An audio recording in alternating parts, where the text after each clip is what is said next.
de siempre. Colgué el delantal en el gancho, detrás de la puerta de la cocina. Entré y preparé café, aunque no tenía ganas de beberlo. El ritual me calmaba. Siempre lo hizo. Desde que me casé, a los 28 años, preparar café por la mañana era mi momento de organizar los pensamientos antes de enfrentar el día. Él tenía 32 cuando nos conocimos. Un hombre serio, trabajador, confiable. Un buen matrimonio, pensaba yo en ese entonces. Lo seguí pensando hasta esa mañana, sin escándalos, sin traiciones evidentes que yo supiera, sin peleas a gritos que despertaran a los vecinos. Él trabajaba como supervisor en una empresa de logística, yo como contadora en un despacho mediano. Yo ganaba más, siempre gané más, pero eso nunca se dijo en voz alta. Era uno de esos secretos que todo el mundo sabe pero nadie menciona, como si hablar de dinero fuera más íntimo que hablar de sentimientos. Cuando su hija apareció en nuestra vida, tenía 8 años, fruto de una relación anterior que él rara vez mencionaba, con una mujer que conoció antes que a mí y que duró solo 2 años. La madre biológica había desaparecido cuando la niña tenía 5 años. Simplemente se fue una mañana y nunca volvió. Le dejó a la niña sin explicación, sin una nota, sin paradero. No pregunté mucho en aquel entonces. Pensé que no era mi lugar, que él me contaría cuando quisiera, cuando confiara en mí lo suficiente. Recibí a la niña porque era lo correcto, porque amaba a ese hombre y porque, bueno, era lo que se esperaba de mí. Era lo que una buena esposa haría, lo que una mujer decente haría. Nadie me lo pidió directamente, pero la expectativa estaba ahí, clara como el agua, pesada como el concreto. Durante años, fui yo quien llevó a la niña al médico cuando tenía fiebre a mitad de la noche. Yo quien despertaba a las 5 de la mañana para prepararle el almuerzo antes de irme a trabajar. Yo quien pagó la escuela privada, los útiles caros, el uniforme nuevo cada año, los zapatos que ella insistía que debían ser de marca porque sus amigas los usaban. Todo. Él contribuía, claro, con lo que podía, pero era mi sueldo el que sacaba las papas del horno cuando el suyo no alcanzaba. Y nunca alcanzaba por completo. Siempre había un gasto extra, una reparación al coche, una deuda vieja que aparecía. La niña me llamaba por mi nombre. Julia, nunca mamá. Yo entendía, respetaba. No forcé nada. No era mi papel forzar un sentimiento que tal vez ella no sentía, que tal vez nunca sentiría. Pero amé a esa niña como si fuera mía, aún sabiendo que para ella yo nunca lo sería. Ella creció, terminó la escuela, hizo la carrera que yo pagué a la mitad, conoció a un buen muchacho, se casó a los 26. Tuvo a Isabela 2 años después. Mi nieta postiza, como yo misma pensaba a veces cuando estaba sola, sin maldad, sin resentimiento, solo como una fría constatación de la realidad. Amaba a esa niña también. La cuidé los fines de semana cuando los padres querían salir, pagué sus cursos de preparación para la universidad, la ayudé con su primera licencia de conducir, le regalé el coche usado que yo tenía cuando cumplió 18 años. Fui abuela en todo, en todas las obligaciones y responsabilidades, menos en el nombre, menos en el reconocimiento. Y ahora, a los 68 años, con el cuerpo cansado y el cabello completamente canoso, descubría que aún así yo era sustituible, desechable, opcional. El teléfono sonó mientras el café se colaba. Era él. Miré el nombre en la pantalla parpadeando, respiré hondo 3 veces antes de contestar. Respondí al tercer timbre, no quería parecer ansiosa, no quería parecer desesperada por explicaciones que sabía que no vendrían. ¿Viste mi mensaje? Su voz era casual, como si estuviera preguntando si había visto el pronóstico del tiempo. Lo vi. Mi voz salió más firme de lo que esperaba. ¿Me entiendes, verdad? Es importante para Isabela. Su psicóloga dijo que necesita este cierre, que es parte del proceso de construcción de su identidad. Él usaba palabras que claramente no eran suyas, palabras que había escuchado de su hija o de la propia Isabela. Cierre, proceso, construcción de identidad. Las palabras resonaron en mi cabeza como en un cuarto vacío, como si la vida fuera una sesión de terapia, un archivo que se cierra y listo, resuelto, organizado, guardado en el cajón correcto. ¿Y nuestro viaje?, pregunté, manteniendo un tono neutro, casi profesional. 40 años de casados. Planeamos esto durante meses. Vamos después, Julia, en cualquier otro momento. Sabes que estas cosas de adolescentes son urgentes, no pueden esperar. Pero nuestro viaje sí, tenemos tiempo. Hablaba como si el tiempo fuera un recurso infinito, como si yo tuviera décadas por delante. En cualquier otro momento. 40 años de matrimonio, de compañerismo, de ser el sostén silencioso, resumidos a un cualquier otro momento. Como si fuera posible reprogramar el tiempo perdido, como si fuera posible recuperar las expectativas que había guardado, pulido y alimentado durante meses mientras imaginaba cada detalle de ese viaje. Entiendo, fue todo lo que dije antes de colgar. No discutí, no grité, no lloré. Simplemente colgué y me quedé ahí parada, mirando la pared blanca de la cocina, escuchando el café burbujear en la cafetera. Me senté a la mesa de la cocina, esa mesa de madera que había comprado hace 15 años en una barata y de la que él se quejó porque era demasiado grande para la cocina, pero en la que insistí porque quería un lugar donde la familia pudiera reunirse. Me quedé mirando la taza de café enfriándose frente a mí, el azucarero de vidrio que heredé de mi madre, el salero que Isabela me dio de Navidad hace 3 años. No lloré. El llanto nunca resolvió nada en mi vida. Lo aprendí pronto, muy pronto, cuando mi padre murió en un accidente de trabajo y dejó a mi madre con 4 hijos pequeños para criar sola. Yo era la mayor, tenía 12 años y de repente me convertí en adulta. Aprendí que la mujer fuerte no llora, actúa, que las lágrimas son un lujo que una no se puede dar cuando tiene responsabilidades, cuando hay gente dependiendo de una. Tomé el celular y abrí la aplicación del banco con manos que no temblaban. Todo estaba ahí, organizado en carpetas digitales, como siempre he mantenido mi vida. El viaje costó 38,000 pesos. Boletos de avión, hoteles, tours, seguro de viaje, todo. Todo en mi tarjeta. Todo a mi nombre. Todo pagado con el dinero que junté a lo largo de un año ahorrando en comidas, en ropa, en pequeños placeres que posponía pensando en el viaje de mis sueños. Los boletos se podían reprogramar, pero con una penalización del 40%. Los hoteles, algunos con políticas estrictas de cancelación, me harían perder la mitad del valor. Respiré profundo, esa respiración controlada que aprendí en décadas de contener emociones. No se trataba del dinero. Nunca se trató del dinero, aún siendo tanto, aún siendo fruto de tanto sacrificio. Se trataba de ser descartada como un compromiso que puede esperar. De ser la mujer que mantiene, que resuelve, que aguanta callada, pero que no es prioridad cuando de verdad importa, cuando hay que elegir. Se trataba de 40 años, siendo la segunda opción, la opción segura, la opción confiable, pero no lo suficientemente amada para ser elegida. Pasé todo el día pensando mientras realizaba las tareas domésticas en piloto automático. Limpié la casa que ya estaba limpia, sacudí muebles que no tenían polvo, organicé armarios que ya estaban organizados, doblé ropa que ya estaba doblada, preparé la cena que él ni siquiera avisó que no vendría a comer, un pollo asado con papas que estuvo listo a las 7 y se enfrió solo en la mesa mientras yo miraba su plato vacío. Por la noche, cuando finalmente llegó casi a las 10, oliendo a cerveza y a cigarrillos ajenos, yo ya había tomado mi decisión.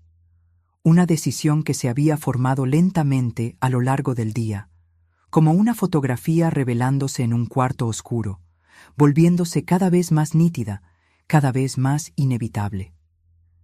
Entró por la cocina, como siempre, aventando las llaves en la barra con ese ruido metálico que llevaba escuchando 40 años. Abrió el refrigerador sin saludarme. Agarró una botella de agua.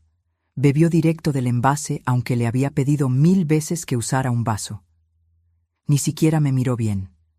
Ni notó que yo estaba diferente, que algo había cambiado en la atmósfera de esa casa, de ese matrimonio, de esa vida. ¿Todo bien?, preguntó finalmente, distraído, mirando el celular mientras hablaba, sin esperar realmente una respuesta, sin que realmente le importara. Voy a viajar sola, respondí. Las palabras salieron calmadas, firmes, definitivas. Se detuvo con el celular en la mano.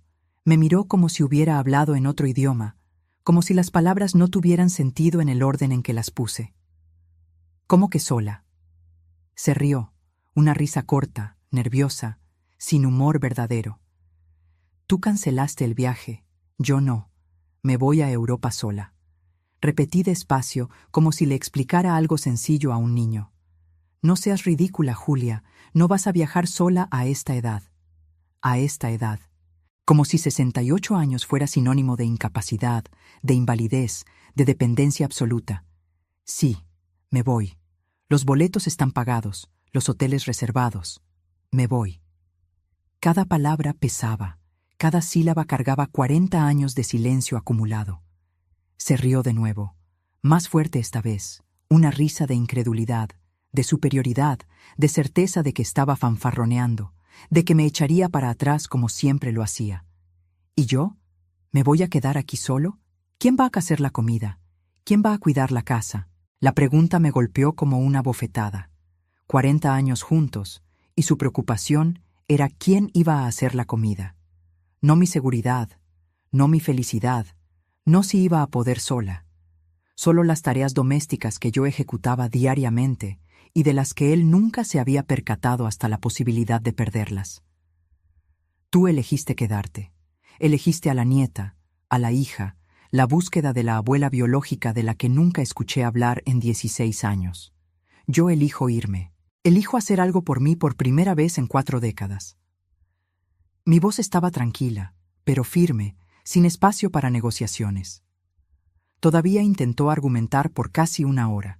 Dijo que yo estaba siendo egoísta, que no entendía la gravedad emocional de la situación de Isabela, que la familia va primero, que el matrimonio se trata de compañerismo y comprensión. Escuché todo callada, sentada en la silla de la cocina, con las manos cruzadas sobre la mesa. Cuando terminó, cuando se quedó sin argumentos y empezó a repetirse, simplemente me levanté, subí a la recámara y cerré la puerta con llave, algo que rara vez hacía. Me acosté en la cama aún vestida, mirando el techo del que conocía cada mancha, cada pequeña grieta, y por primera vez en todo el día sentí una leve sonrisa tocar mis labios, no de felicidad exactamente, no de alegría, sino de determinación, de certeza, de poder. Me iba de viaje, sola.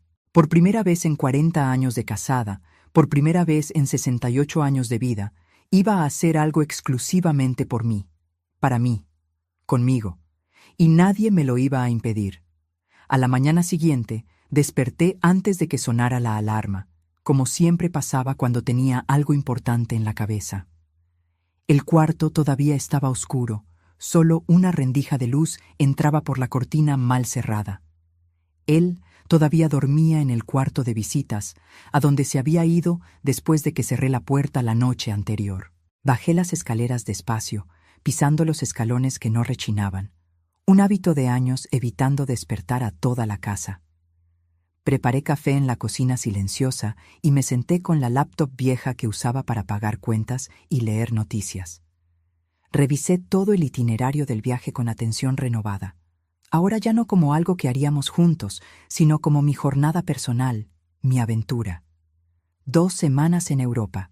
París primero, 5 días explorando la ciudad que veía en las películas desde jovencita. Luego Roma, la ciudad eterna que soñaba conocer desde que estudié historia antigua en la escuela. Y finalmente Barcelona, con su arquitectura loca y las playas del Mediterráneo. Ciudades que había soñado conocer desde los 20 años, cuando trabajaba como auxiliar de contabilidad y guardaba revistas de viajes en un cajón del escritorio.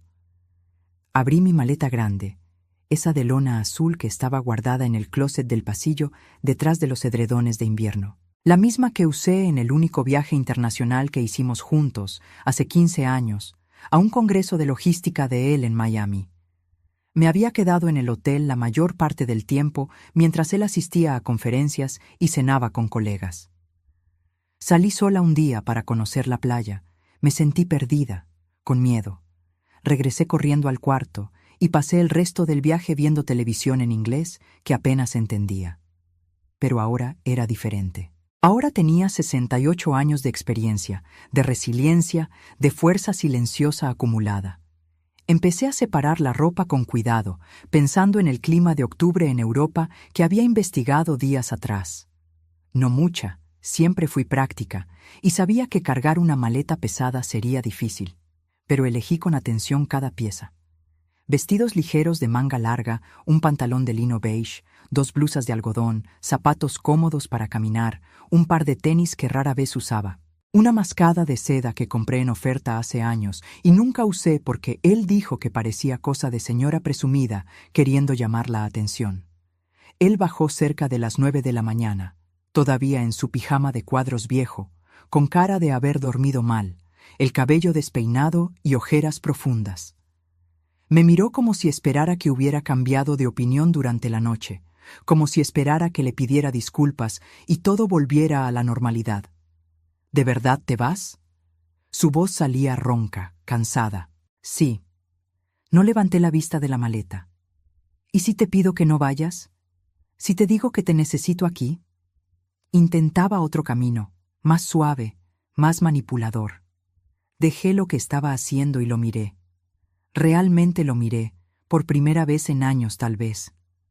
El cabello completamente canoso, que se rehusaba a teñirse, la panza prominente que creció a lo largo de las décadas, esa postura encorvada y cansada de quien cree que ya hizo todo lo que tenía que hacer en la vida y ahora solo espera que pase el tiempo.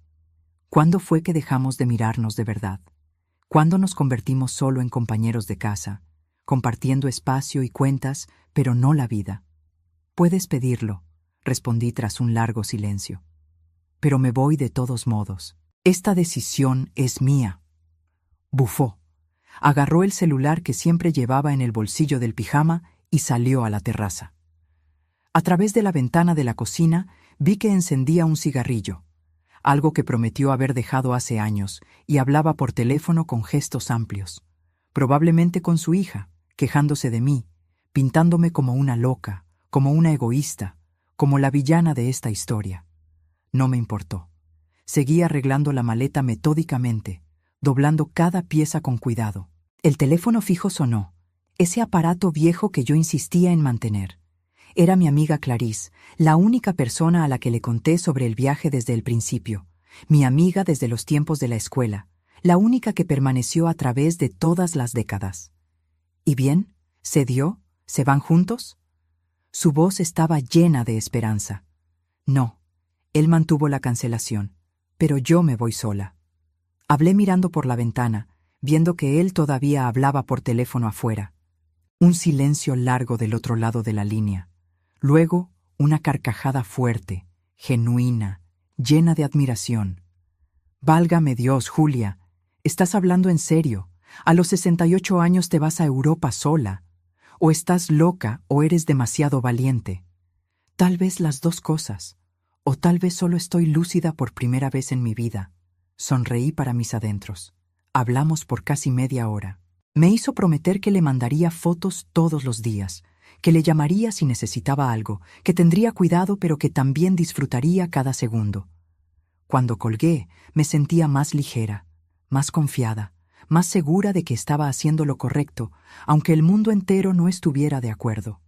Pasé los días siguientes organizando todo con la precisión de décadas, trabajando con números y plazos. Confirmé todas las reservas de hoteles, imprimí los comprobantes en papel porque no confiaba totalmente en la tecnología, separé los dólares y euros que había comprado meses antes cuando el tipo de cambio estaba bien. Organicé documentos, saqué copias del pasaporte, anoté teléfonos de emergencia en una libretita. Avisé en el despacho de contabilidad donde trabajaba desde hacía 25 años que me tomaría las 2 semanas de vacaciones acumuladas que nunca había usado. Mi jefa, Sandra, una mujer de 42 años que siempre me trató con respeto, me miró con algo entre asombro y admiración cuando se lo expliqué. ¿De verdad se va sola, doña Julia? ¿A Europa? No podía ocultar su sorpresa. Sí, así es. sola y feliz. Respondí con una sonrisa que me sorprendió por su sinceridad. ¡Qué valor! Yo a los 42 me muero de miedo de viajar sola, incluso a Monterrey. Se rió, pero era una risa de admiración. Valor. Todo el mundo hablaba de valor, como si viajar sola a los 68 años fuera escalar el Popocatépetl sin oxígeno, como si fuera una locura insana y no solo una elección.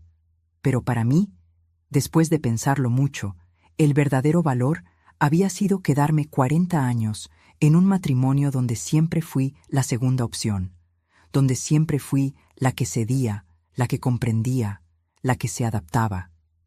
Viajar era solo la consecuencia de finalmente tener el valor de elegirme a mí misma. 3 días antes del viaje programado, la hija de él apareció en la casa sin avisar, como era su costumbre de siempre. Tenía 46 años ahora, 2 hijos adolescentes, una casa cómoda que yo ayudé a amueblar, una vida entera que yo contribuí a construir sin recibir nunca un agradecimiento sincero, sin recibir nunca un reconocimiento verdadero. Tocó la puerta una vez y entró de inmediato, usando la llave que le di hace años para emergencias, pero que ella usaba cuando quería. «Tenemos que hablar, Julia». Dijo mi nombre como siempre. Nunca me llamó mamá, ni siquiera madrastra, siempre solo Julia, como si fuera una conocida lejana. Entró sin ser invitada y tiró su bolsa cara en el sofá de la sala. Yo estaba en la cocina, haciendo mi lista final de pendientes, revisando cada punto 2 veces. No me levanté a saludarla. ¿Sobre qué? Mi voz salió más fría de lo que pretendía, pero no lo corregí. Sobre esa actitud infantil tuya. Mi papá está muy triste, muy dolido contigo. No está durmiendo bien, no está comiendo. Hablaba como si yo fuera la responsable de su bienestar emocional, como siempre se me había considerado.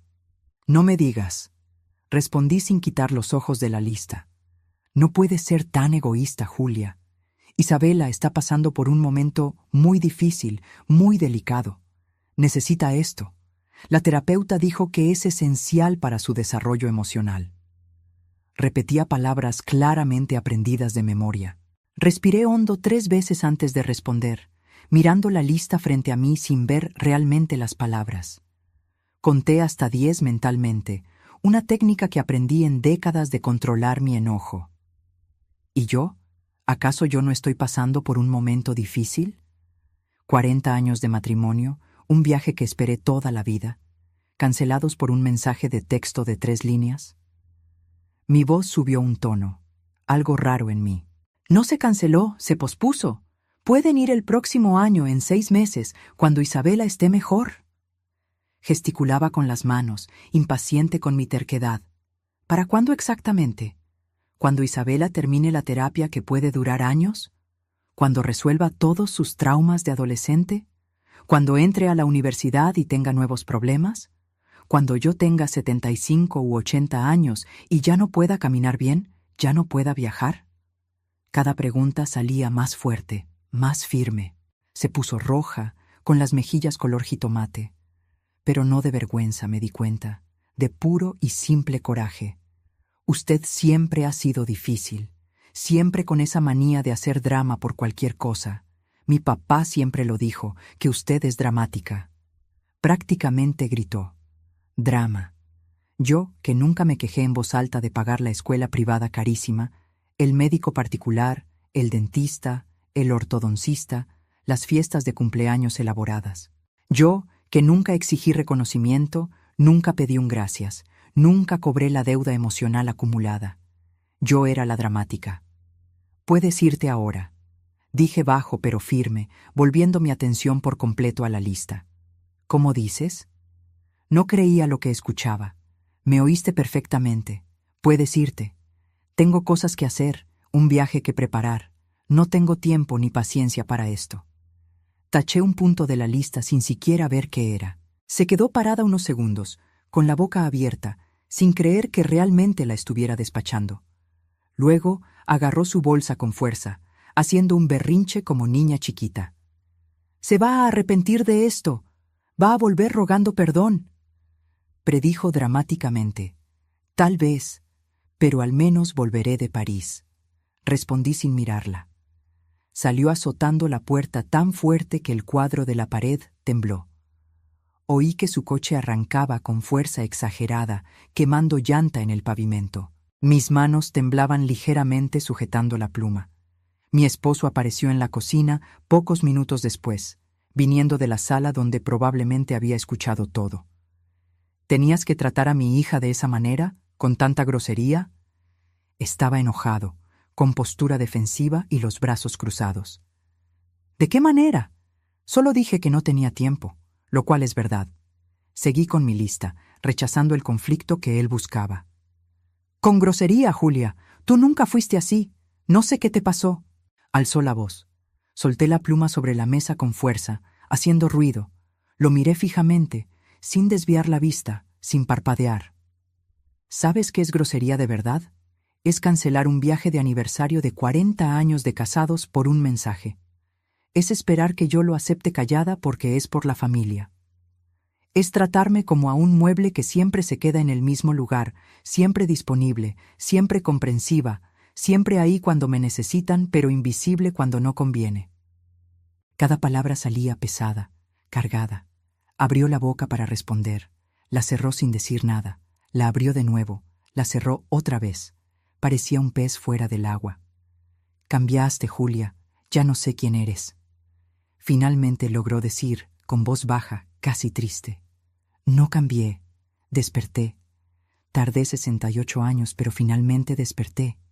Volví a mi lista, dando la conversación por terminada. La noche antes del viaje, me propuse cenar sola por primera vez en 40 años. Preparé un filete sencillo como a mí me gustaba, con ajo y mantequilla, arroz sueltito y ensalada de jitomate con cebolla. Puse la mesa solo para mí, usando el mantel bueno que guardaba para las visitas. Encendí una pequeña vela de lavanda que tenía guardada en un cajón hace años. Puse música suave en el radio viejo, una estación que tocaba boleros antiguos. Comí despacio, masticando bien, disfrutando cada bocado como si fuera la última cena, escuchando a Agustín Lara. Él pasó por la sala durante la cena, vio toda la escena, la mesa puesta para una sola persona, la vela encendida, la música sonando. Se quedó parado unos segundos mirándome. No dijo absolutamente nada. Subió al cuarto de visitas donde se había instalado, pisando fuerte en las escaleras como niño berrinchudo. Ni siquiera me fijé en la hora exacta. Estaba demasiado concentrada en mi pequeña celebración solitaria. Lavé los trastes con calma, secando cada plato, cada cubierto, guardando todo en su lugar. Apagué las luces una por una, revisando que todo estuviera en orden. Subí despacio, agarrándome del pasamanos. Mi maleta ya estaba lista, completamente cerrada, esperando al lado de la puerta de la recámara. Le pasé la mano despacio, con cariño, como quien acaricia a una mascota querida. Mañana empezamos, le susurré a la maleta, sintiéndome solo un poco ridícula. Me acosté y dormí profundamente por primera vez en semanas. Sin pesadillas, sin insomnio, sin despertar a mitad de la noche preocupada por 1000 cosas. Dormí como no dormía hace meses, tal vez años, el sueño profundo de quien tiene la conciencia tranquila y el futuro esperanzador. El taxi llegó puntualmente a las 5 de la mañana. La ciudad todavía dormía, las calles estaban vacías y silenciosas. Yo ya estaba completamente lista desde las 4:30, sentada en la sala con la maleta al lado, la bolsa en el regazo y el abrigo doblado sobre el brazo. La casa estaba oscura, silenciosa como una tumba, solo la luz del pasillo que yo había dejado encendida. Él no bajó a despedirse. Lo oí moverse en el cuarto cuando el taxi tocó el claxon discretamente, pero no apareció. Mejor así, pensé. Las despedidas harían todo más difícil, más confuso, más doloroso.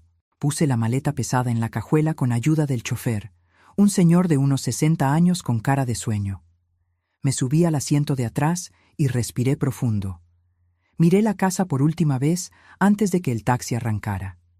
La casa que fue mía por 35 años. La casa que limpié, organicé y mantuve funcionando. Las luces estaban apagadas excepto la del pasillo. Parecía una casa muerta, sin vida, sin alma, y tal vez realmente lo fuera, me di cuenta. Tal vez ya lo era desde hacía mucho tiempo, y yo simplemente no había querido verlo.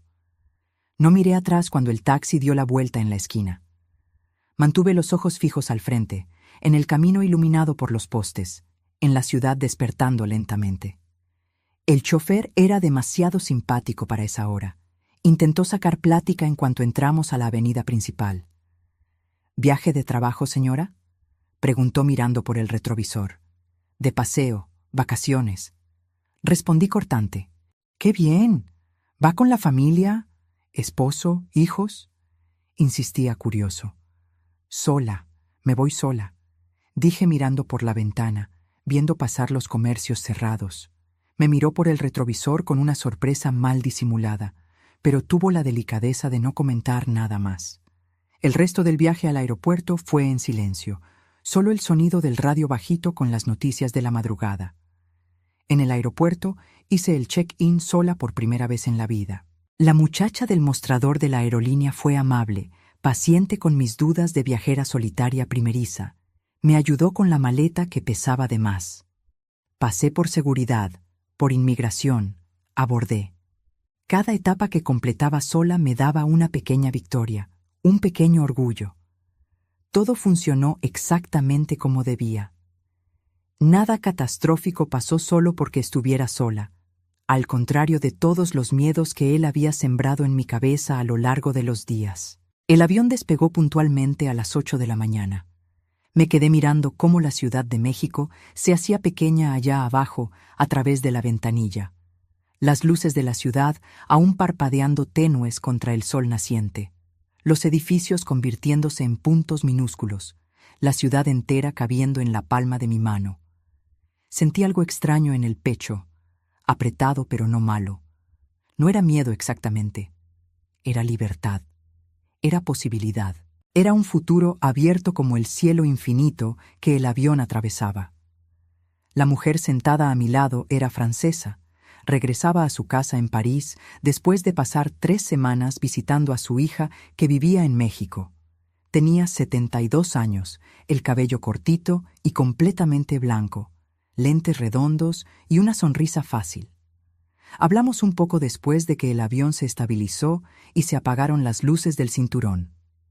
¿Primera vez en París?, preguntó con un acento encantador, hablando un español bueno pero con errores tiernos. Primera vez en toda Europa, admití, sintiéndome al mismo tiempo emocionada y nerviosa. Ah, qué maravilloso. ¿Va con la familia? ¿Esposo? Sonrió esperanzada. No, sola. Viajo sola, dije, y esperé la reacción de asombro o de lástima. Pero ella se rió, una risa genuina y fuerte que hizo que algunas personas voltearan.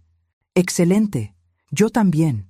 Mi esposo murió hace 5 años, infarto fulminante mientras dormía.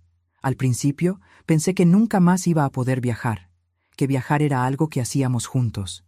Pero luego pensé, ¿me voy a quedar en casa esperando a morirme también? No, gracias. Así que empecé a viajar sola.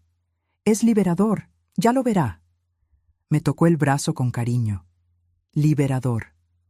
Esa palabra de nuevo, la misma que mi amiga había usado. La palabra se quedó resonando en mi cabeza como un mantra, como una promesa.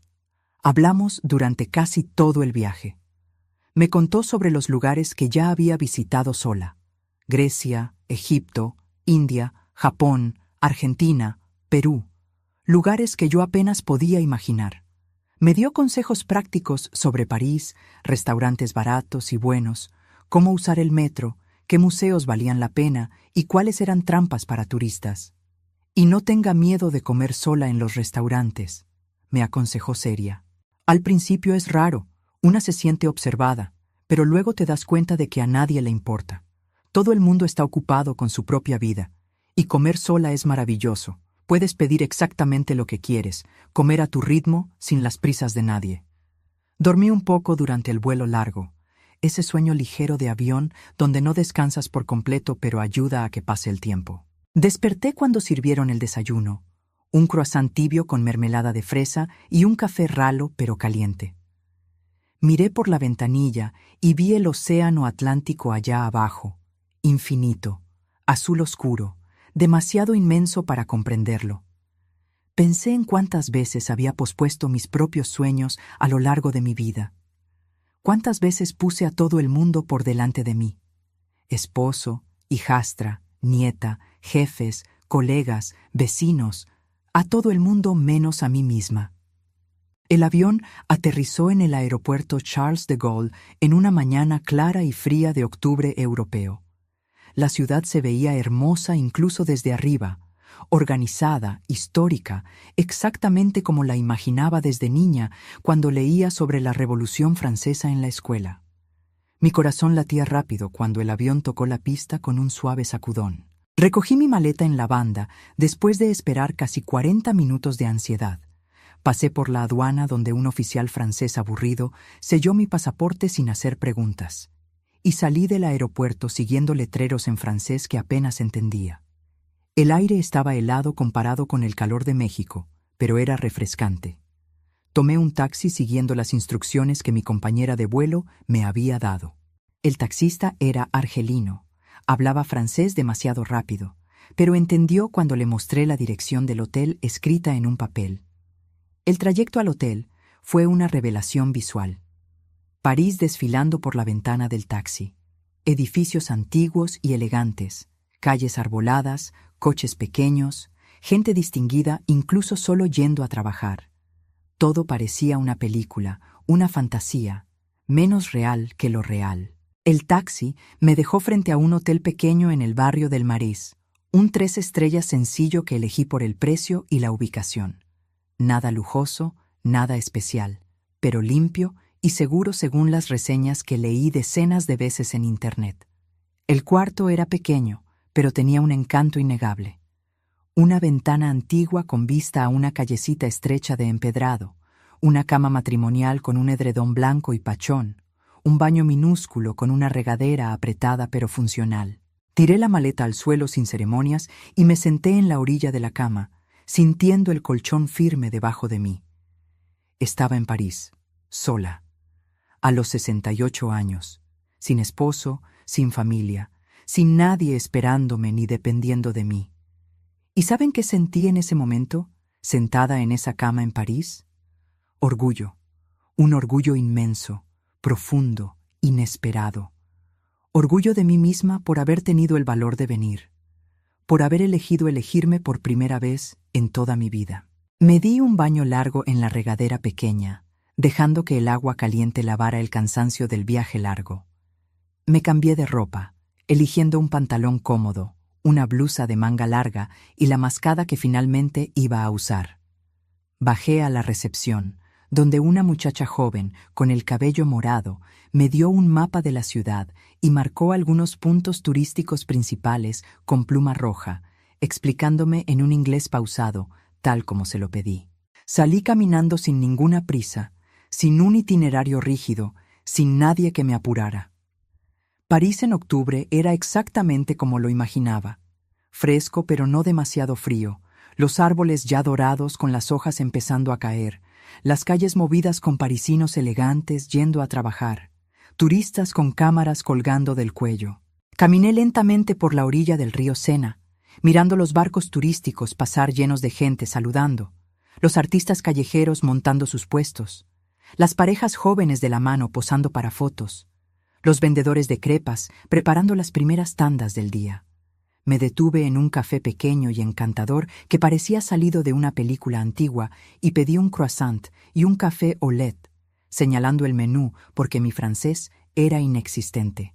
Me senté en una mesita minúscula en la banqueta, exactamente como veía en las películas francesas, y me quedé ahí observando cómo la ciudad terminaba de despertar, cómo aumentaba el movimiento, cómo la vida parisina ocurría frente a mis ojos. Una mesera mayor, tal vez de mi edad o más, me atendió con una sonrisa cansada pero genuina. «¿Première fois à París?», preguntó, adivinando por mi cara de asombro al mirarlo todo. «Oui, oui», respondí, usando las pocas palabras de francés que sabía, sintiéndome ridícula y feliz al mismo tiempo.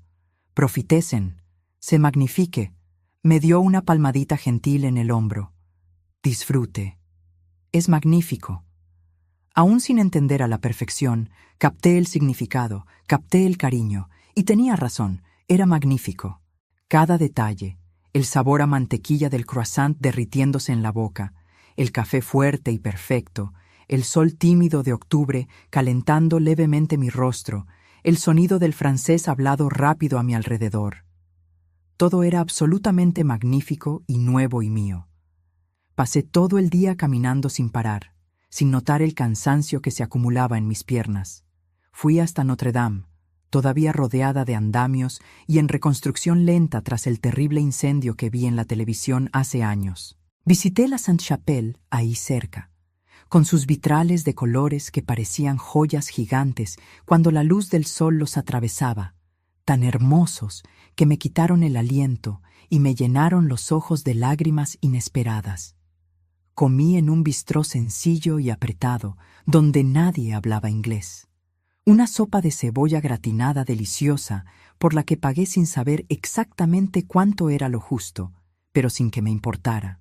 Por la tarde, después de descansar media hora en una banca de un parque viendo a las palomas pelear por migajas, fui a la Torre Eiffel siguiendo el mapa ya arrugado.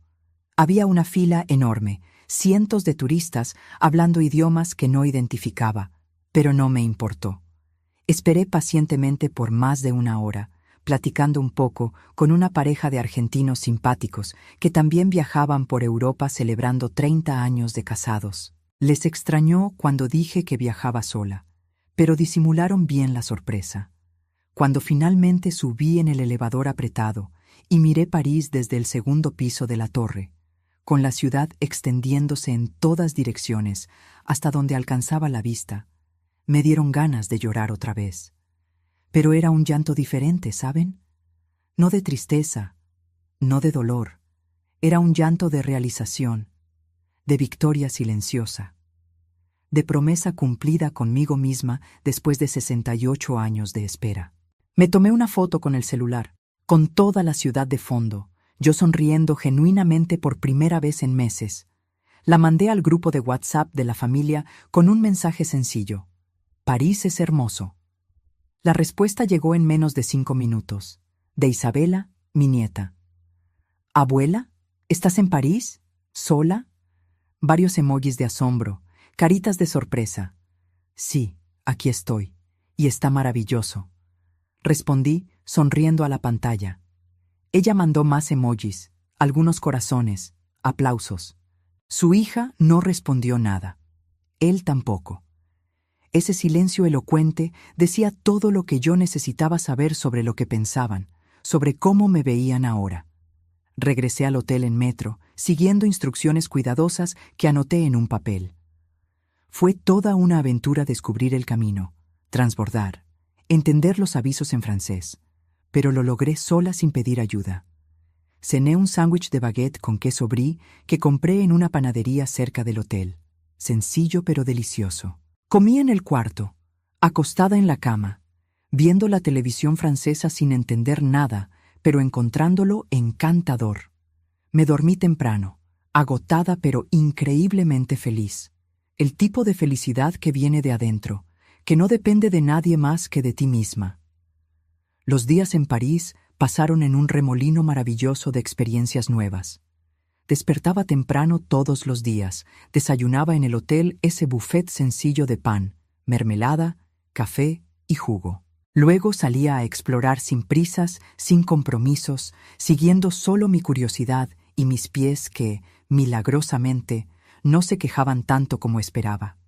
Visité el Museo del Louvre un martes lluvioso, aguantando filas enormes, pero que valieron cada minuto de espera.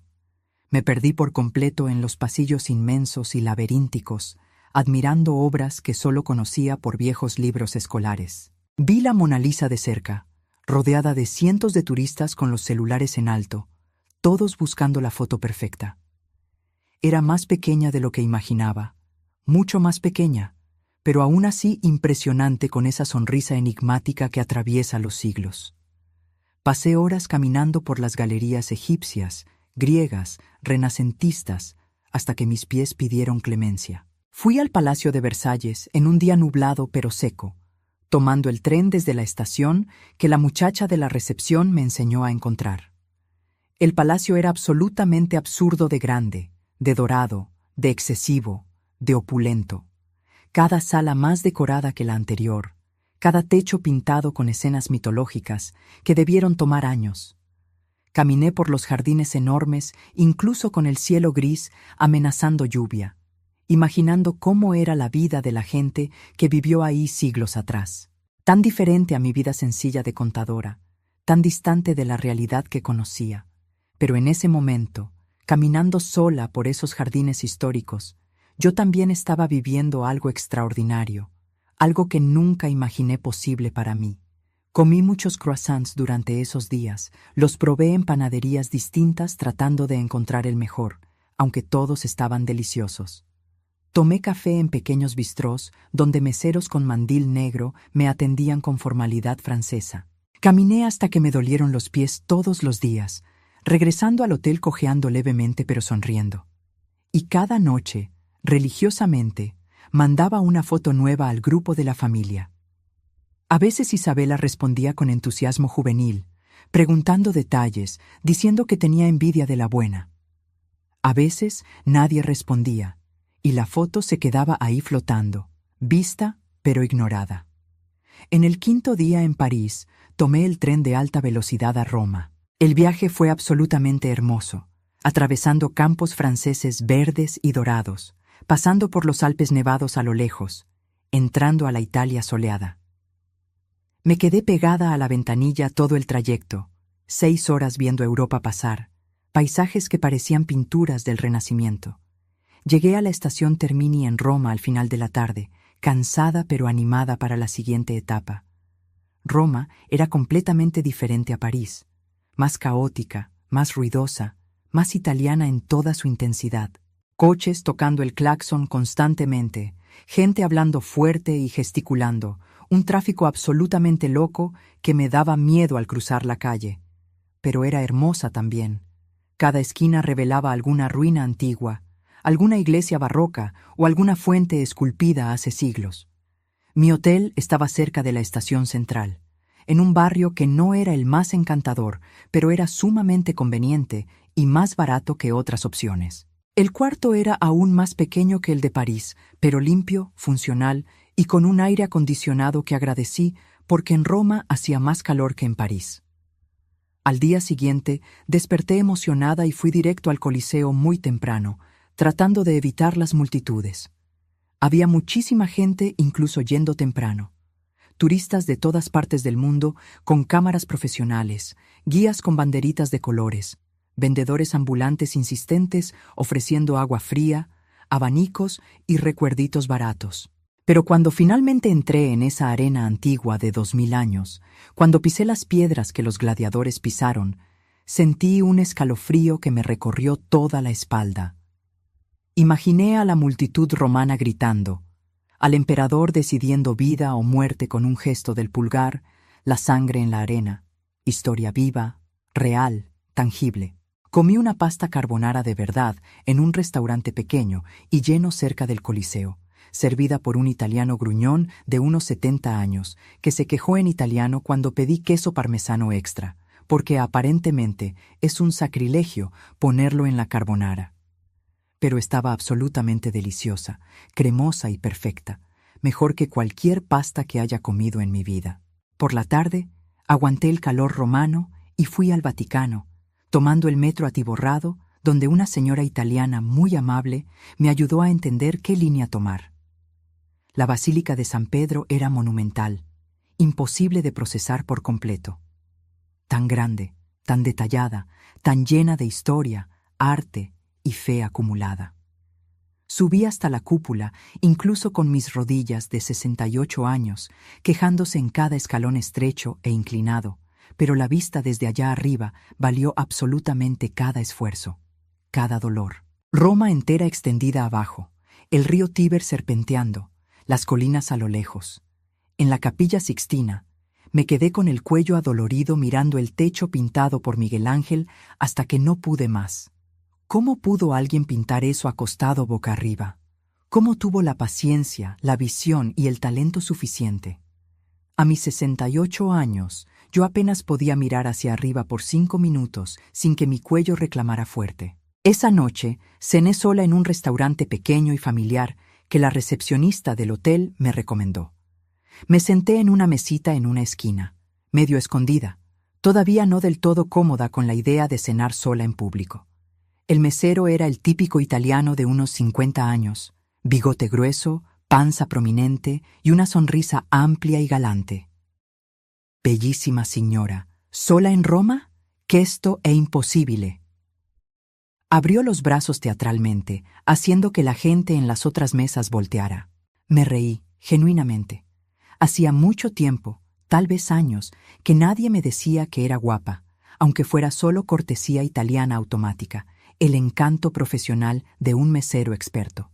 Totalmente posible, como puedes ver. Respondí en inglés, señalando la mesa vacía frente a mí. Su esposo es un pazzo, un loco completo, por dejar a una mujer tan hermosa sola en Roma. Si fuera mi mujer, nunca la dejaría viajar sola. Siguió con el teatro, besándose las puntas de los dedos. No lo saqué de su error sobre mi estado civil. Dejé la ilusión viva. Dejé que creyera que en algún lugar existía un esposo esperándome, amándome y extrañándome. Comí una pizza margherita sencilla pero perfecta, con masa delgada y crujiente, salsa de tomate fresco, mozzarella derretida y albahaca perfumada. Bebí un vino tinto local, bueno y barato, que el mesero insistió en que probara. Pagué la cuenta con generosidad, incluyendo una propina al estilo americano que los italianos no esperan pero aceptan felices, y regresé caminando lentamente al hotel por las calles de Roma de noche. Las calles romanas de noche tenían un encanto especial y ligeramente peligroso. Iluminación amarillenta y romántica, parejas jóvenes paseando de la mano, bares con mesas en la banqueta llenos de gente riendo fuerte, bebiendo vino y fumando. Era hermoso y vivo, y yo estaba ahí, siendo parte de eso, aún estando sola, aún siendo invisible para todos a mi alrededor. En el 7º día del viaje, tomé otro tren, esta vez a Florencia. El viaje fue corto, apenas 1 hora y media, pero reveló paisajes de la Toscana que te quitan el aliento. Colinas verdes, viñedos organizados en filas perfectas, villas medievales en la cima de los cerros. La ciudad era significativamente más pequeña que Roma, mucho más organizada e infinitamente más hermosa en mi opinión. Edificios renacentistas perfectamente preservados, calles limpias y un río tranquilo cruzando el centro. Visité la Galería Uffizi en una mañana despejada, viendo obras maestras que estudié en libros escolares hace décadas. Vi el nacimiento de Venus de Botticelli de cerca, esa mujer emergiendo de la concha, tan delicada, tan perfecta, que parece imposible que haya sido pintada por manos humanas. Vi el David de Miguel Ángel en tamaño real, enorme y perfecto e imposible. Cada músculo esculpido con una precisión anatómica que ni los médicos logran, todo de un solo bloque de mármol. Comí el mejor gelato de mi vida entera en una heladería pequeña cerca del famoso Ponte Vecchio.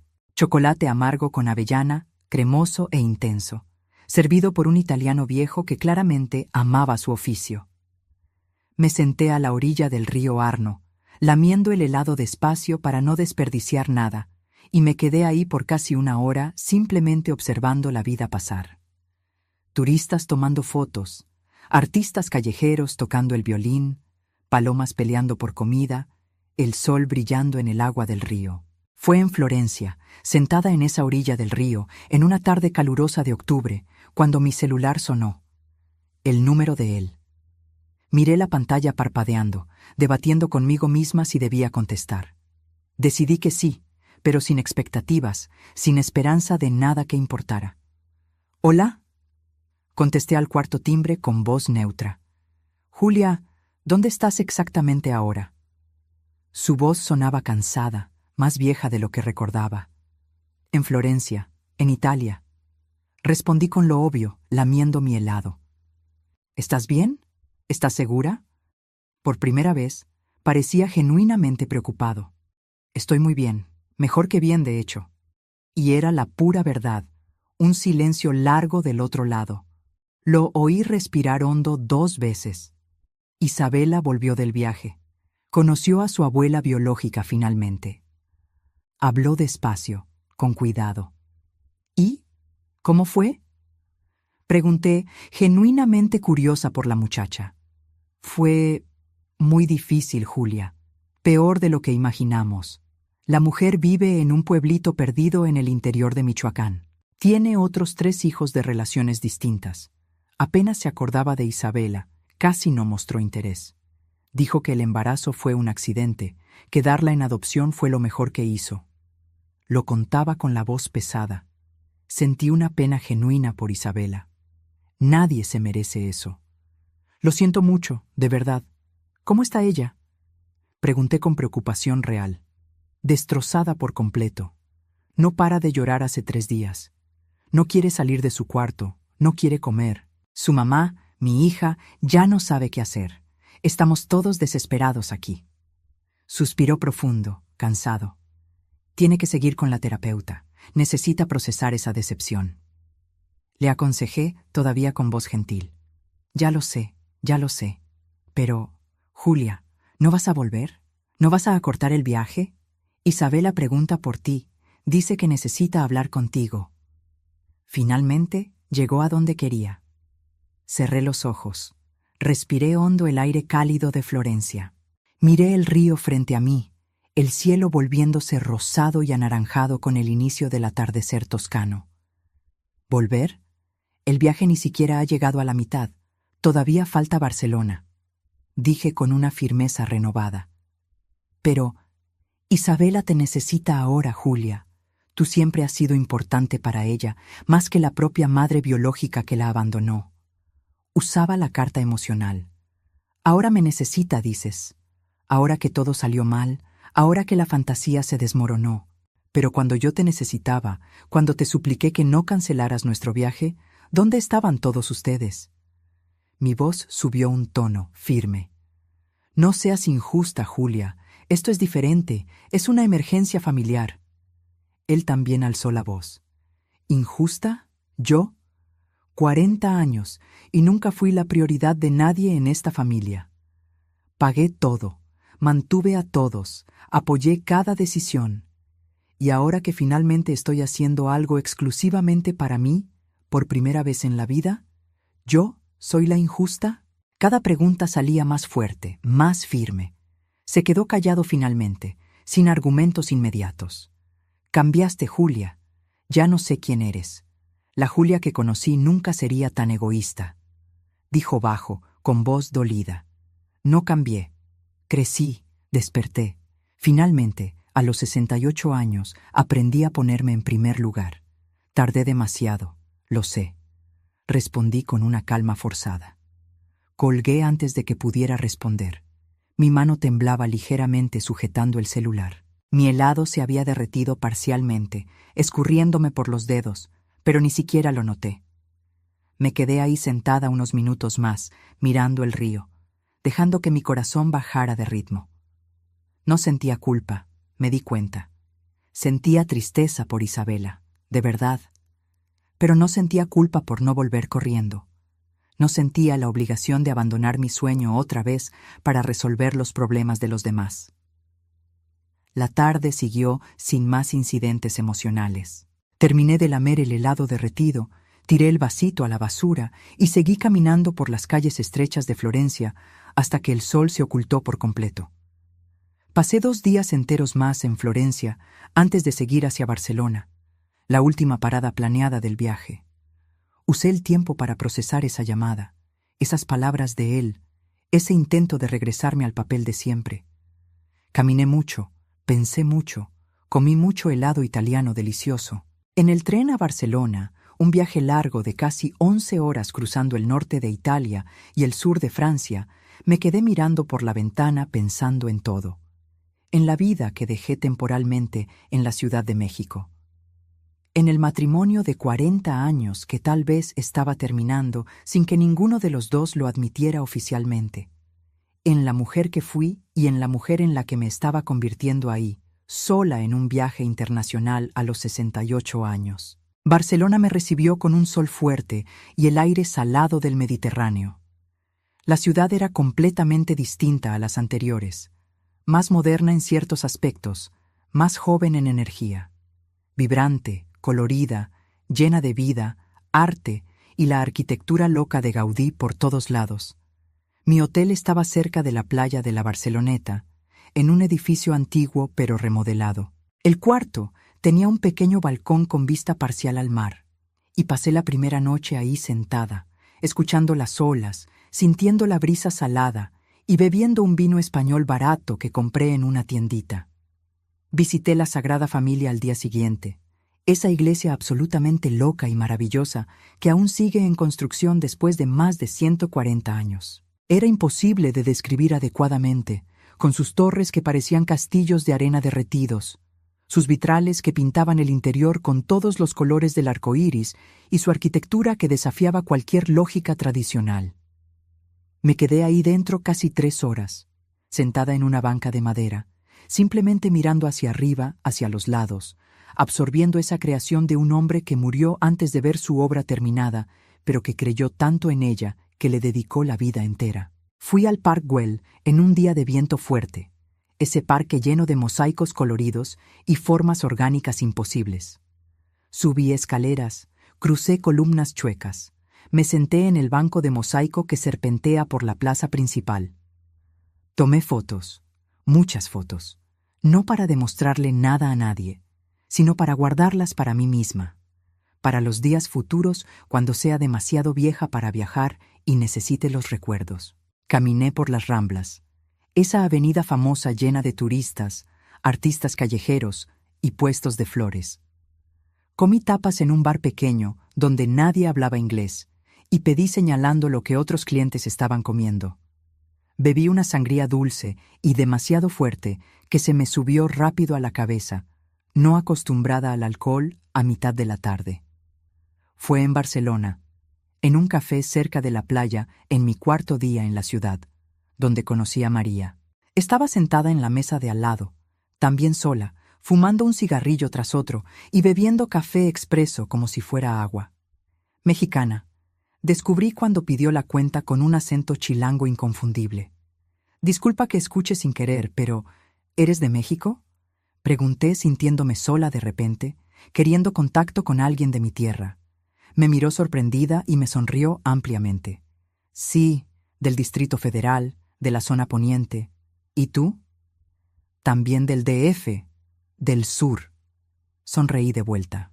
Y así comenzó una amistad improbable entre 2 mexicanas, una de 68 y otra de 45, ambas viajando solas por Europa, ambas huyendo de vidas en las que ya no cabían. Cenamos juntas esa noche en un restaurante cerca de la playa, comida española regada con mucho vino tinto. María fumaba mucho, bebía más todavía, se reía demasiado fuerte para el ambiente tranquilo, pero era refrescantemente honesta y directa. «Me inspiras muchísimo, Julia, en serio», dijo entre un trago de vino y otro. Yo a los 45 me moría de miedo de viajar sola. Pensaba que me iban a asaltar, a violar, a matar, todo lo malo. Y tú a los 68, aquí, viajando tan campante. Está increíble. ¿Miedo a qué exactamente?, pregunté, curiosa por su intensidad.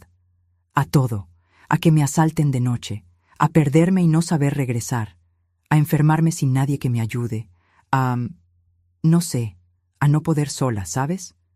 Nos crían pensando que siempre necesitamos a alguien, sobre todo a un hombre, sobre todo a un marido. Encendió otro cigarrillo. ¿Y pudiste?, provoqué, sabiendo ya la respuesta. Pude.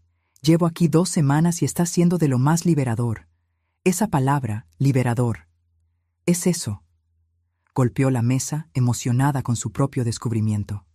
Esa palabra de nuevo. Liberador. La tercera persona distinta que usaba exactamente la misma palabra para describir el viajar sola. Platicamos hasta que el restaurante empezó a cerrar, con los meseros mirando impacientes nuestra mesa llena de botellas vacías y el cenicero desbordado. Me contó de su matrimonio de 20 años que había terminado hacía 6 meses, de su exmarido que nunca la valoró de verdad y que tenía una aventura con la secretaria joven de la oficina, como el cliché más andante. Me habló de sus 2 hijos adultos que apenas le hablaban para saber cómo estaba, ocupados con sus propias vidas. Es curioso, ¿no? Dijo con la voz ya un poco pesada por el vino. Nos pasamos la vida entera dándonos por completo, a los hijos, al marido, a toda la familia. Casa, comida, ropa limpia, apoyo emocional, todo. Y cuando finalmente decidimos hacer algo solo para nosotras, todo el mundo lo ve como un absurdo total. Egoísmo le llaman. Completé, conociendo bien ese guión. Exactamente, como si cuidar de una misma fuera un crimen atroz, como si no mereciéramos tener vida propia, sueños propios, felicidad propia.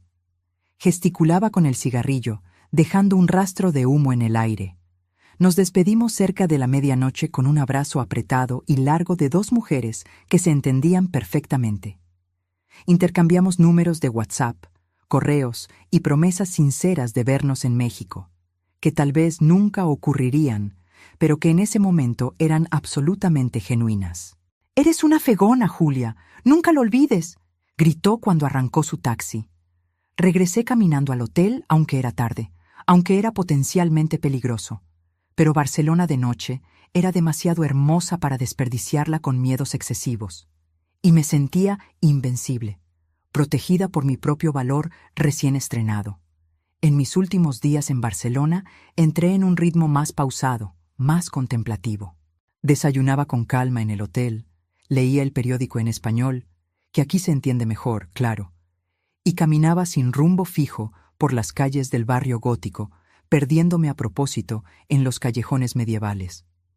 Me sentaba en las plazas a observar a la gente, inventando historias sobre sus vidas. Fue ahí, en una tarde especialmente calurosa sentada en una banca de una plaza viendo a unos niños jugar en una fuente, donde tomé una decisión importante, definitiva e irrevocable. Agarré el celular y llamé al despacho de contabilidad en la Ciudad de México, donde trabajaba desde hacía 25 años. Sandra, mi jefa, contestó sorprendida por recibir una llamada internacional. «Doña Julia, ¿está todo bien? ¿Pasó algo?» Su voz sonaba preocupada. «Todo está excelente, Sandra. Mejor imposible, de hecho. Pero necesito hablar contigo sobre algo importante». Respiré hondo. «Claro, dígame». «Quiero renunciar, oficialmente». Las palabras salieron firmes, sin titubeos. Un silencio largo del otro lado. La oí respirar profundo 2 veces. «¿Renunciar? ¿Pero por qué, doña Julia? ¿No está feliz aquí? ¿Hicimos algo malo?» Sonaba genuinamente impactada y preocupada. «No, no, ustedes son estupendos, siempre lo han sido. Pero quiero aprovechar mientras todavía tengo buena salud. Viajar más, vivir más, hacer las cosas que pospuse toda mi vida.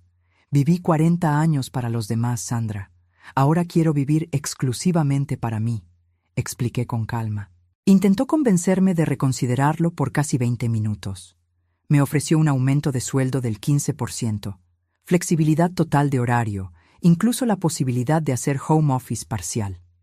Agradecí cada oferta sinceramente, pero las rechacé todas con una firmeza creciente. «La vamos a extrañar mucho, doña Julia. Usted siempre fue un ejemplo para mí», dijo cuando finalmente aceptó que no cambiaría de parecer. «Gracias, querida.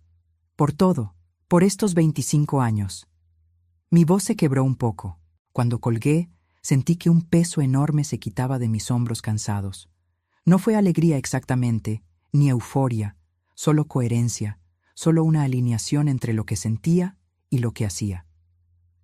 En mi último día completo en Barcelona, fui a la playa de la Barceloneta. Me senté en la arena todavía fría de la mañana, me quité los zapatos y sentí el agua helada del Mediterráneo en mis piernas cuando las olas avanzaban. Miré el horizonte infinito, el azul encontrándose con el azul, y pensé en todo.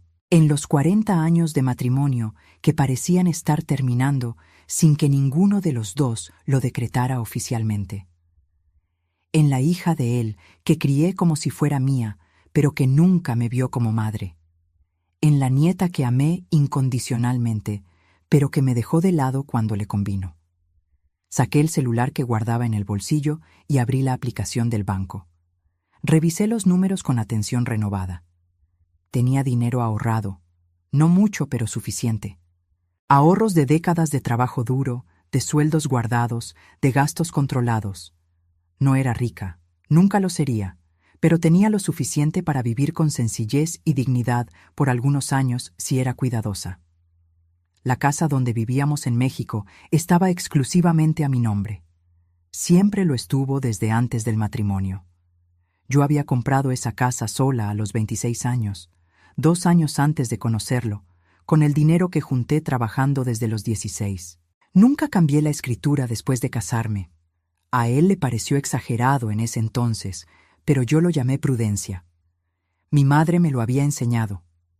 Una mujer siempre necesita tener algo solo suyo, algo que nadie le pueda quitar. Sentada en esa playa en Barcelona, con el sol calentando mi rostro y las olas mojando mis pies, tomé otra decisión. Abrí el WhatsApp con dedos que temblaban ligeramente y le escribí a él.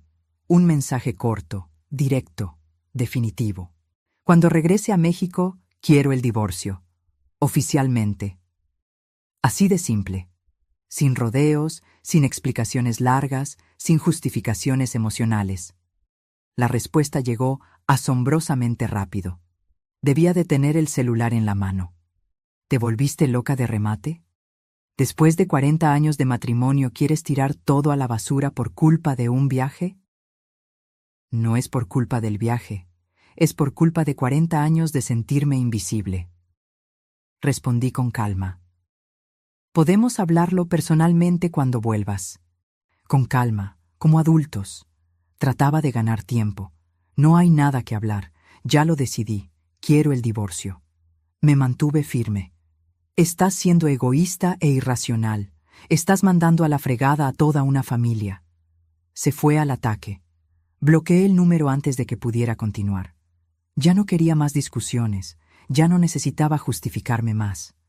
Le mandé un mensaje aparte a Isabela, mi nieta, a la que a pesar de todo seguía queriendo. Isabela, querida, la abuela necesita contarte algo importante. Me voy a divorciar de tu abuelo cuando regrese. Tardó casi 1 hora en contestar, probablemente procesando la noticia. Abuela, ¿qué está pasando? ¿Por qué? Porque merezco ser feliz de verdad, hija. Y en este matrimonio nunca lo fui. Fui útil, fui conveniente, fui la que resolvía problemas, pero nunca fui feliz genuinamente. Expliqué con honestidad. Tardó todavía más en responder esta vez. Lo entiendo, abuela. Perdón si te lastimamos. Perdón si yo te lastimé específicamente. El mensaje venía cargado de un remordimiento genuino. Fue la primera vez en toda esta situación que alguien de esa familia pidió perdón de verdad, asumiendo su responsabilidad. No fuiste tú, querida. Eres joven todavía. Estás aprendiendo de la vida. Pero gracias por entender. Te quiero. Respondí con cariño real. Yo también te quiero mucho, abuela. Mucho. Terminó con un emoji de corazón. El vuelo de regreso a la Ciudad de México fue tranquilo. 11 horas cruzando el Atlántico en dirección opuesta. Dormí la mayor parte del tiempo, despertando solo para comer las comidas sin sabor del avión.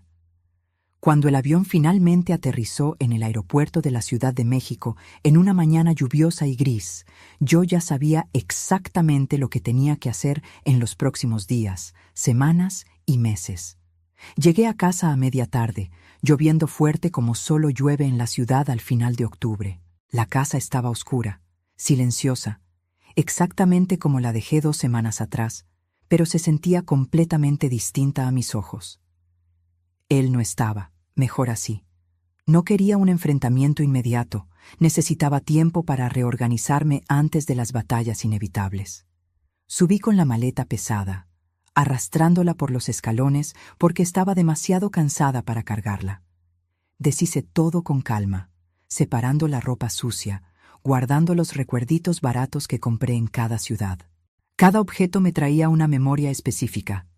el llavero de la Torre Eiffel, el imán para el refrigerador del Coliseo, la taza con los mosaicos de Gaudí. Me di un baño largo, dejando que el agua caliente lavara el agotamiento del viaje largo. Me puse ropa limpia, cómoda y sencilla. Bajé y preparé café, ese ritual reconfortante que siempre me calmaba. Lo estaba tomando en la mesa de la cocina cuando oí la llave girar en la puerta. Entró despacio, como si tuviera miedo, como si entrara en territorio enemigo. Se detuvo en la puerta de la cocina, mirándome como si fuera una extraña, alguien a quien ya no reconocía por completo. «Regresaste». Fue todo lo que dijo al principio.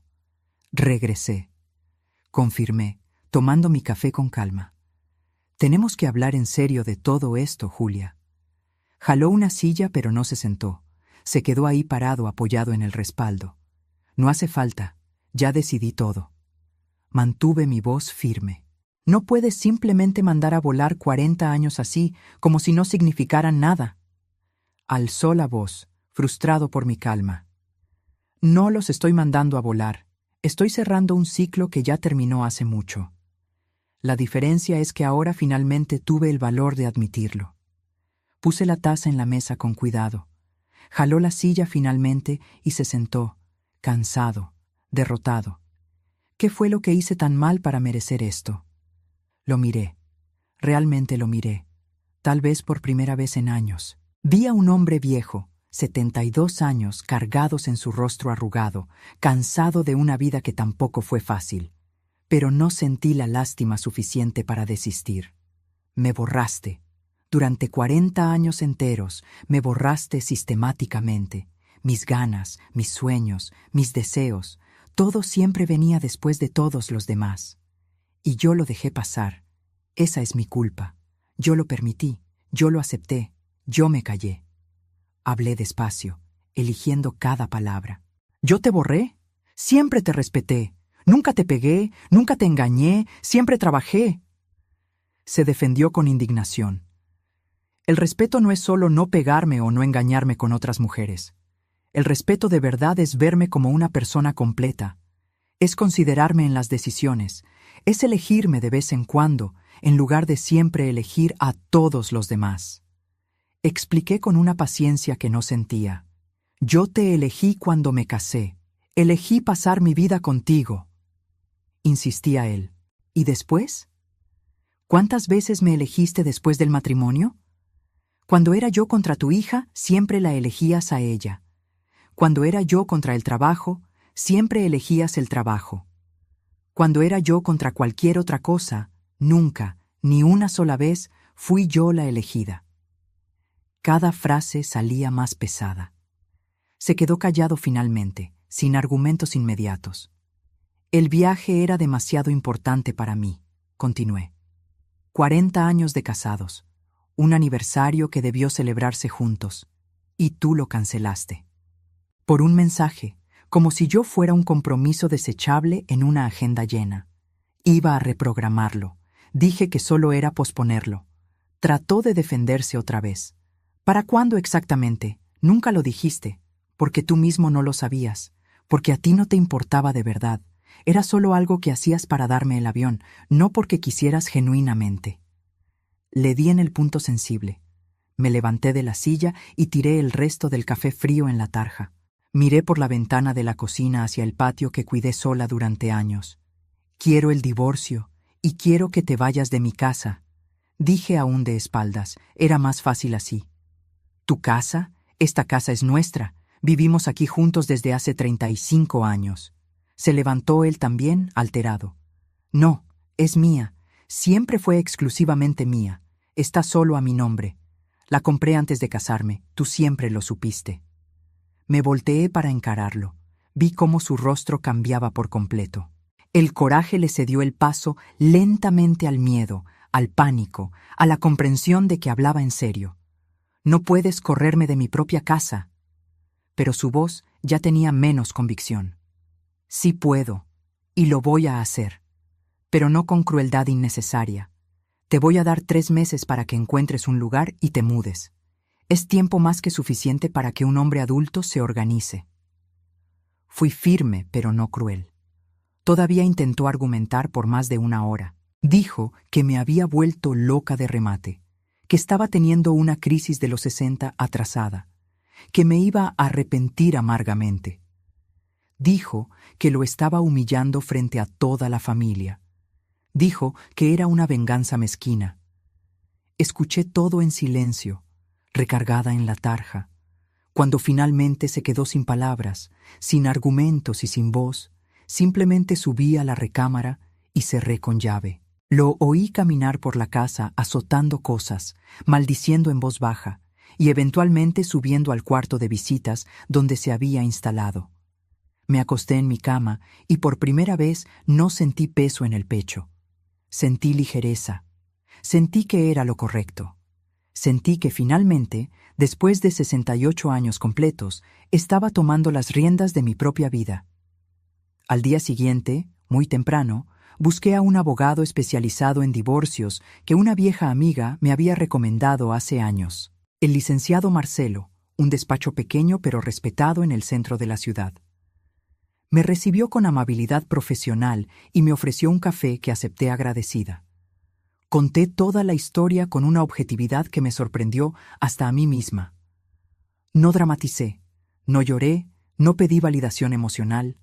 Solo relaté los hechos: 40 años de matrimonio, viaje cancelado, decisión de divorciarme, casa a mi nombre. Me escuchó con toda atención, anotando puntos importantes en un bloc amarillo. Cuando terminé, abrió la carpeta con mis documentos que llevé y revisó todo con una calma casi irritante. La escritura de la casa, estados de cuenta bancarios, el acta de matrimonio vieja.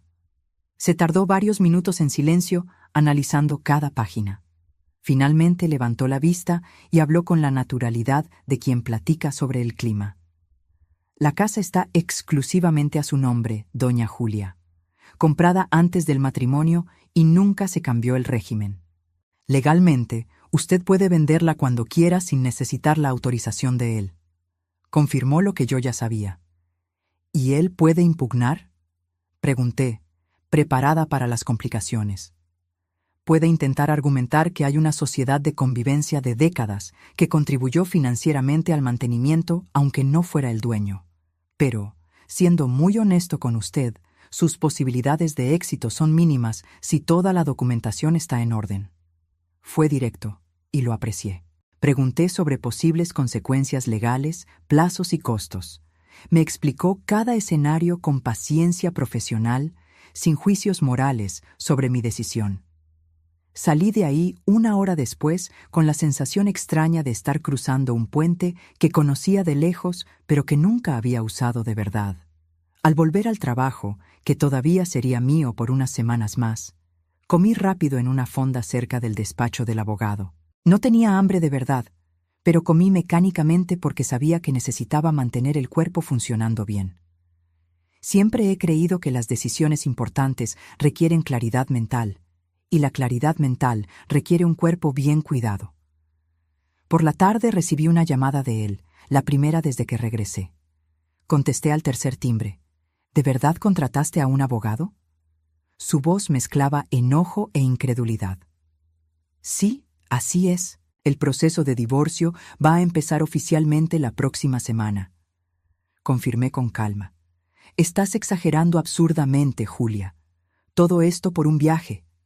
Seguía sin entender. No es por el viaje específicamente. El viaje solo fue la gota que derramó el vaso que se venía llenando desde hace 40 años. Traté de explicarle de nuevo, sin mucha esperanza. ¿Y la casa? ¿De verdad me vas a echar de la casa? Su voz se quebró ligeramente. No te voy a echar con violencia. Te voy a dar un tiempo razonable para que te organices y busques un lugar adecuado. Pero sí, quiero que te vayas. Mantenía mi firmeza. Colgó sin despedirse. Me quedé mirando el celular apagado en mi mano unos segundos antes de volver al trabajo. Al final de esa semana, su hija apareció de nuevo, otra vez sin avisar, usando la llave que yo todavía no le había pedido de vuelta. Pero esta vez yo estaba preparada emocionalmente. Tenemos que hablar en serio, Julia. ¡Estás destruyendo a mi familia! Entró gritando, sin siquiera saludar. Yo estaba en la sala organizando papeles viejos, separando qué conservar y qué tirar. Seguí con mi tarea sin levantarme.